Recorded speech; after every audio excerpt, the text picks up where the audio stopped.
Welcome to my channel friends, thanks for joining. Friends, आज की video में आप ये जान पाएंगे कि टीबी जर्म्स हैं वो कितनी देर तक जिंदा रह सकता है, या टीबी जर्म्स हैं हवा के अंदर कितने वक्त के लिए वो जिंदा रह सकते हैं जब ये फिजा या हवा के अंदर मौजूद होता है। आज की वीडियो में आप ये जान पाएंगे। फ्रेंड्स, वीडियो को स्टार्ट करने से पहले रिक्वेस्ट करना चाहूंगी, प्लीज चैनल को सब्सक्राइब जरूर कीजिएगा। इसके लिए सब्सक्राइब बटन पर क्लिक कीजिएगा, साथ बेल और ऑल के बटन पर लाजमी क्लिक कीजिएगा, क्योंकि इस पर क्लिक करने से आपको हमारी हर नई आने वाली वीडियो की अपडेट मिल सकेंगे और आप हमारी वीडियो जब सबसे पहले देख पाएंगे। टॉपिक की तरफ आते हैं फ्रेंड्स की टीबी के जरासीम कितने टाइम के लिए जब या वक्त के लिए जब जिंदा रह सकते हैं। ऐसे इंसान जो कि एक्टिव टीबी के साथ है, यानी जिसको टीबी हो चुकी है, ऐसे इंसान जब खांसता है तो बैक्टीरिया जिसको बैक्ली कहा जाता है, ये 6 माह तक जो है वो इंसान के जिस्म से बाहर फिजा के अंदर जो वो जिंदा रह सकता है। और ये खास तौर पर उस वक्त जिंदा रह सकता है जब ये तारीक जगहों पर हो या बंद कमरों में, यानी जहाँ पर सूरज की रोशनी और ताज़ा हवा ना जा सके, उन एरियो के अंदर उन जगहों पर जो है वो ये जर्म्स है वो मौजूद रहता है और जिंदा रहता है। और इसके अलावा इनहेल करने से पहले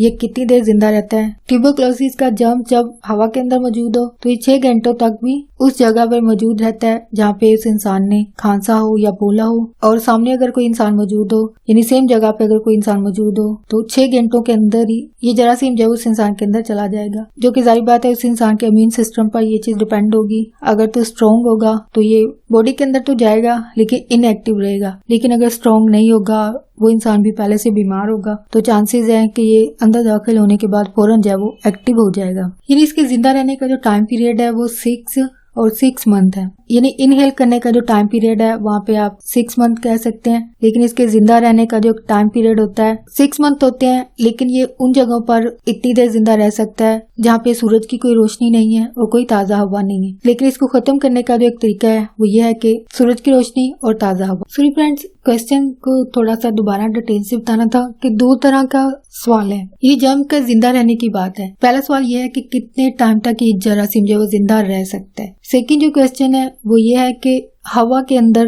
ये कितने देर तक जिंदा रह सकता है, यानी जिस्म से निकलने के बाद कितने टाइम पीरियड के लिए और कैसे जिंदा रह सकता है। ठीक है, अगर हवा के अंदर हो तो वो कितने देर जिंदा रहता है। ये जहाँ पे ताज़ा वो जर्म एक बीमार इंसान के मुंह से फिजा के अंदर जब आता है, हवा के अंदर आता है, तो वो कितने टाइम के लिए जिंदा रहता है। जो कि पहले डिटेल से बात हुई है कि जरासीम जिस्म से निकलने के बाद 6 महीने तक जो वो जिंदा रह सकता है। लेकिन जिंदा कहाँ पे रह सकता है? ऐसी जगहों और कमरों में जहाँ पे ना तो ताज़ा हवा है और ना ही सूरज की रोशनी है। तो ऐसी जगहों पे ये जरासीम जो जिंदा रहता है और 6 महीने तक जिंदा रहता है। लेकिन जो दूसरा सवाल है वो ये है, हवा के अंदर कितनी देर जिंदा रहता है, यानी बोलने के फौरन बाद जो ताज़ा हवा होती है वहाँ पे ये कितनी देर जिंदा रहता है। वहाँ पे जो है वो यानी 6 का ही आंसर है कि यानी 6 मंथ तक और 6 घंटों तक जब वो हवा के अंदर जिंदा रह सकता है, जो कि ताज़ा एक बीमार इंसान के अंदर से हवा में शामिल होता है। और इन 6 घंटों के दौरान अगर वहाँ पे कोई इंसान मौजूद होगा तो वो इस जरासीम को जो वो सांस के जरिए अंदर ले जा सकता है। मिसाल के तौर पर अगर वो इंसान अकेला है और ताज़ा हवा में बोल रहा है तो जारी बात है वो जरासीम जो 6 घंटे के बाद खत्म हो जाएंगे, जो कि फ्रेश एयर की वजह से ऐसा होता होगा। लेकिन अगर वहाँ पे कोई इंसान मौजूद होगा तो जारी बात है चांसेस हैं कि वो खत्म होने से पहले ही किसी इंसान के अंदर जा चुका होगा। हाँ फ्रेंड्स, आज का टॉपिक आपके इन्फॉर्मेटिव और इंटरेस्टिंग रहा तो प्लीज मजीद अवेयरनेस और गाइड के आगे फ्रेंड्स एंड फैमिली के साथ मेरी वीडियो को लाजमी शेयर कीजिएगा। अगर कोई बात सीखने को मिली है, कोई बात आपको अच्छी लगी है तो प्लीज मेरी वीडियो को लाइक और शेयर लाजमी कीजिएगा। आपका वीडियो देखने के लिए बहुत शुक्रिया।